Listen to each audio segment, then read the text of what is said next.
Continuamos en política ambiental.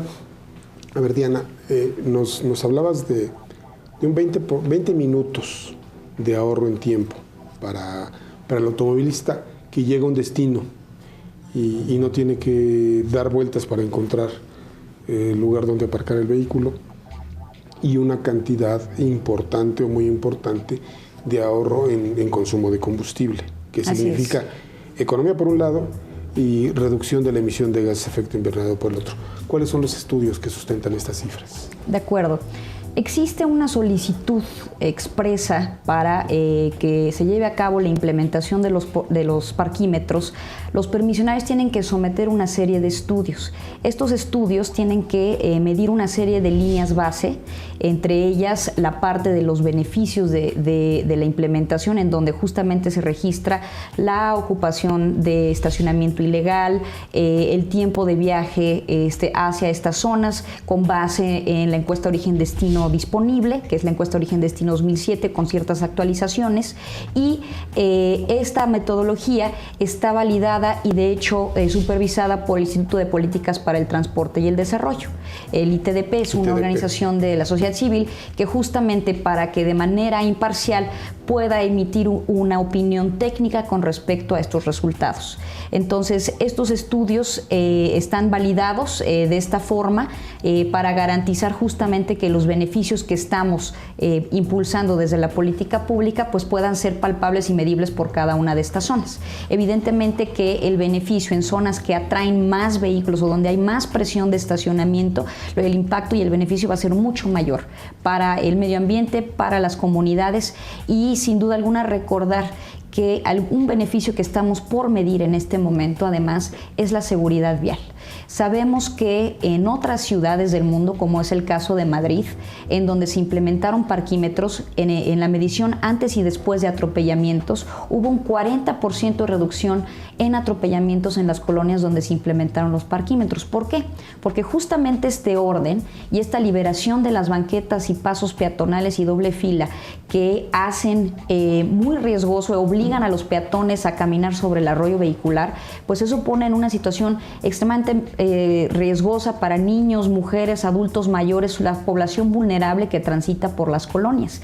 Entonces, este tipo de beneficios de seguridad vial, este beneficio de reducción de emisiones contaminantes y de gases de efecto invernadero, el beneficio inclusive para el propio automovilista que busca un espacio y ahorra tiempo y dinero a la hora de acceder a una zona regulada, se complementa además con el 30% de los recursos que se generan en las zonas ecopark que se regresan a las colonias, y donde a través de un comité de transparencia y rendición de cuentas que está conformado por los comités vecinales, la propia delegación, la Secretaría de Seguridad Pública, un Contralor Ciudadano y la Autoridad del Espacio Público, se rinde cuenta de estos recursos de manera trimestral y además se publican en la página de internet, pero el 30% se define en el seno de este comité para proyectos de mejora y rehabilitación de espacios públicos, como es rehabilitación de banquetas, mejoras de cruces seguros,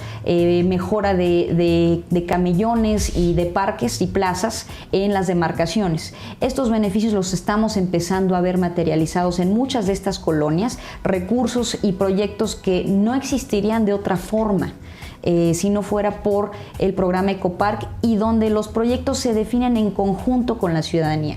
Este es el tipo de beneficios que sin duda alguna se verán reflejados en todas las zonas donde Ecopark se ve implementado.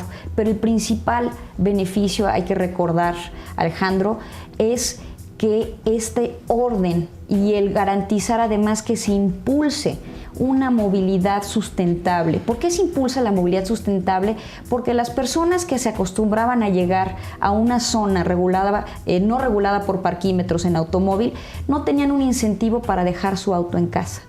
Ahora, con la implementación del programa Ecopark, hemos visto cambios de hábitos de movilidad. ¿Qué significa esto? Gente generando, por ejemplo, esquemas de aventones o carpooling, como se le llama en algunos lugares. Vemos gente que empieza a utilizar más la bicicleta.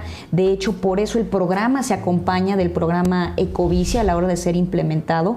Si podemos ver la huella por donde está creciendo y expandiéndose el programa Ecobici, el programa Ecopark va de la mano de esta implementación. implementación. complementarios? Sin duda alguna, porque de hecho así están pensados desde el Programa Integral de Movilidad. ¿Están pensados complementariamente? Así es, están pensados complementariamente para garantizar que si justamente lo que busca la ciudadanía son opciones de transporte. Es decir, la bicicleta es una opción de transporte. Sin duda alguna. En la ciudad Es una opción de hemos transporte visto para esta ciudad, no para el último kilómetro. Es una opción de transporte. Si vemos que la mayoría de los viajes en esta ciudad en promedio son 7 kilómetros. 7 kilómetros equivale a 30 minutos en bicicleta. Es un viaje que no se requiere tener mucha condición física, más en una ciudad tan plana como la nuestra. Tenemos la ventaja de tener unas ciudades más planas del mundo, en donde si pensamos que en condiciones planas y en condiciones en donde se está abasteciendo de una oportunidad como es Ecobici, sin duda nos hace falta mucho reforzar el tema de la infraestructura ciclista. Pero hoy ya estamos viendo que muchos jóvenes, muchas personas, en especial gente en edad productiva, está optando por la bicicleta como opción de movilidad. Y es por eso que en estas zonas, que son las zonas atractoras de viajes en automóvil, ¿por qué son? Porque también son las zonas donde se concentra el empleo. 40% de los viajes con motivo trabajo se concentran alrededor de los corredores Insurgentes y Reforma. A ver, Diana, déjame interrumpirte y preguntarte una cosa. Y regresar al punto con el que iniciamos este segmento del programa. Los 20 minutos, los litros de gasolina que se dejan de quemar y las toneladas de CO2 que se dejan de emitir a la atmósfera. Perdón, gases efecto invernadero. Me decías tú, los estudios son de ITDP, ¿sí? Están validados. Están validados por Así ITDP. Los presenta el permisionario. Precisame esa parte que no la comprendí. Es decir, ¿quién les presenta? No son estudios de ustedes. Es los una presenta obligación que el permisionario ¿Quién es el permisionario? Los permisionarios son es el concesionario de la explotación no es una concesión, es un permiso administrativo temporal revocable. Es un PATR. Es un PATR. Es decir, es una figura similar a la concesión porque le permite a un particular explotar un bien público para beneficio privado, prestando un servicio. Es más bien, es un esquema en el que la ciudad se sirve de un privado para garantizar un servicio público necesario que no está en su capacidad poder otorgar y que funge justamente como una herramienta. No está en su capacidad poder otorgar. No, ese servicio, el servicio de parquímetros no está en capacidad de la ciudad poder otorgar. Podría estarlo, como cualquier servicio público, por ejemplo. Este en específico no está en su capacidad de la ciudad. Podría estarlo, todo está, pero en la estructura actual no existe una estructura. ¿Podría estarlo o no lo está? Podría estarlo. Cualquier cosa puede el gobierno de la ciudad asumir. Bueno, cualquier cosa no creo que la pueda asumir, ¿verdad? Para un servicio no creo que público. Pueda organizar el aeropuerto. Para dar un servicio público. El gobierno se puede valer de distintos instrumentos para garantizar que una política pública tome asiento. En este caso, se vale de un particular al que le permite utilizar espacio público. Como podemos verlo en el transporte público, por ejemplo, como se puede ver en el servicio de recolección de basura. En el transporte público hay otras cosas que el particular pone en juego. ¿Sí? Pero ahorita vamos a platicar de eso. Yo quiero regresar a lo que nos ocupaba en inicio, la parte ecológica del programa. Así es. Que yo creo que racionalmente nadie podría discutirla, ¿no? Pero también me parece que para que no quede ninguna duda sobre ella, tendríamos que poner sobre la mesa los estudios, estos estudios validados, y la otra parte, ¿no? Clarificar, a ver, ¿quién tiene que presentarlos ante la autoridad? Los estudios están disponibles. El permisionario, correcto, que no es un concesionario, porque es un permiso, no es una concesión. Es correcto. ¿Sí?